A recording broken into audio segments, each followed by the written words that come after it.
And I'm not claiming to know that, but I think you would be using the same methodology I was telling you about. So let's look at the neural basis of emotional intelligence versus IQ, just to give you a sense of why this matters. And if you humor me, this is like a side view of the brain. Just go along with that, okay? The brain evolved from the bottom up in evolution. And the brain is basically an elegant machine for survival and has been shaped by what works in survival.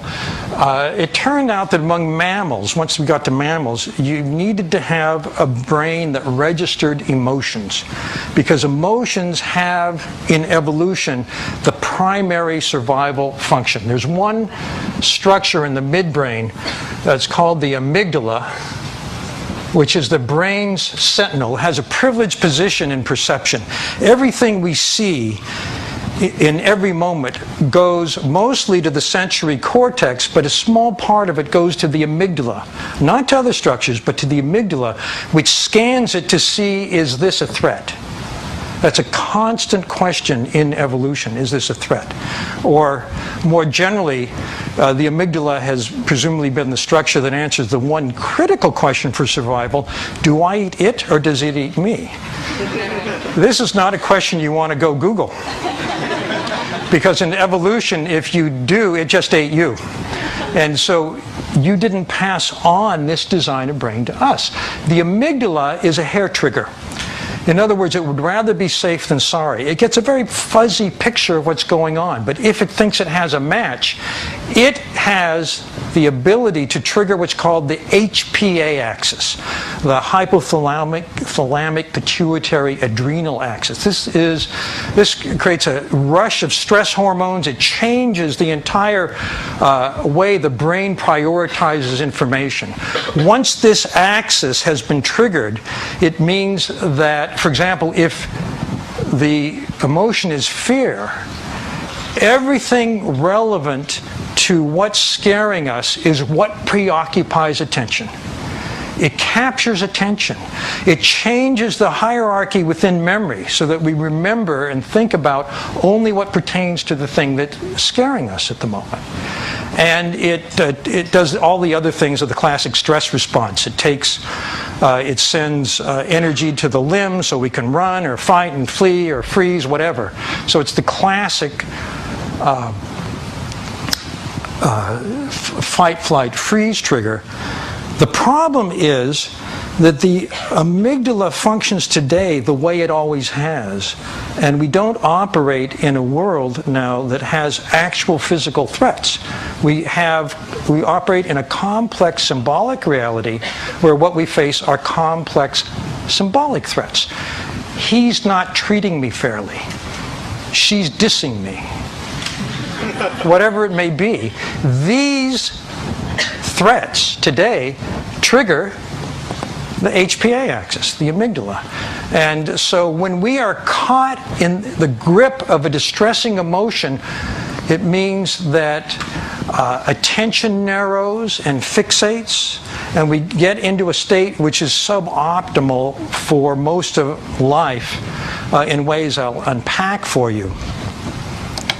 Now, one of the things that the amygdala does is create, when it really thinks something's urgent, create what's called an amygdala hijack, the signs of which are three.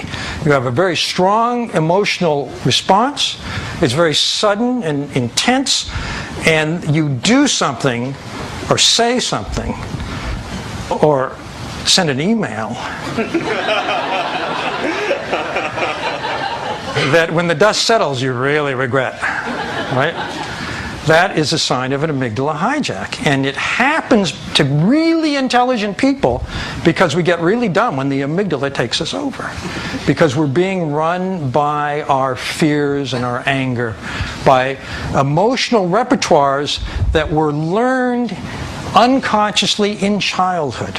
We become very childlike. Now the good news is, when we have an impulse from the amygdala, that goes up to an area just behind the forehead, which is the prefrontal cortex.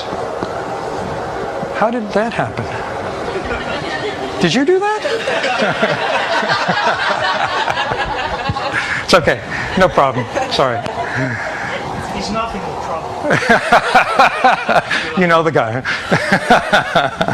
So the prefrontal cortex is very important. It's the brain's executive center.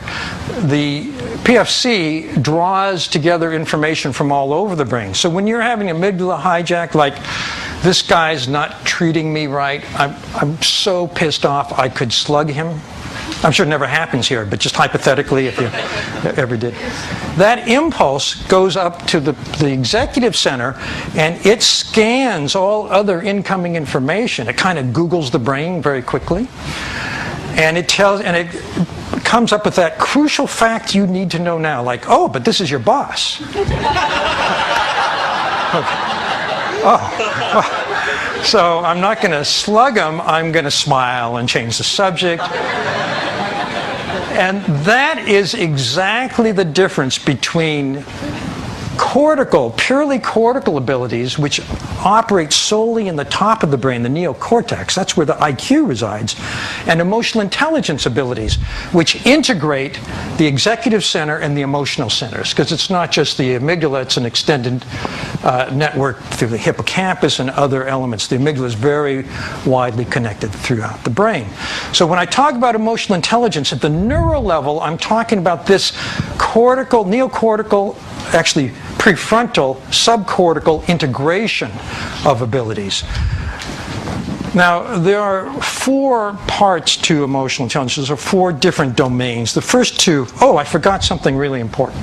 Prefrontal cortex. While I'm on the subject, it turns out that when the amygdala hijacks, it drives and takes over the right side of the prefrontal cortex. If you do a brain imaging, when someone's having a hijack, someone's really scared or angry, you see a lot of activity in the amygdala and related circuits, and a lot of activity on the right. When we're feeling good, we're having a great day, we're good energy, I could take on anything, I'm very enthusiastic and so on, you see a very different picture in the prefrontal cortex. The right is quiet and the left is highly active. Each of us, it's been discovered by a fellow named Richard Davidson at the University of Wisconsin, each of us has a resting ratio of right to left activation that predicts quite accurately our mood range day to day.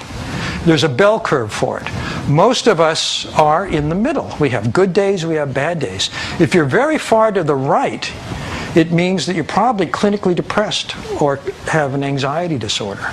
If you're very far to the left, things just roll off you. You hardly ever have a bad day. And what the left does, that the right does not do, is have an inhibitory circuit for the amygdala. So the amygdala sends out these thoughts that could become what are called depressogenic thoughts, something really upsetting, or that could provoke anxiety or make you really angry. And the left prefrontal cortex basically says, shut up. I don't need to hear that now. And it calms the amygdala. So people who have this ability have more good days, more high energy, more self-confidence, more enthusiasm, and better moods.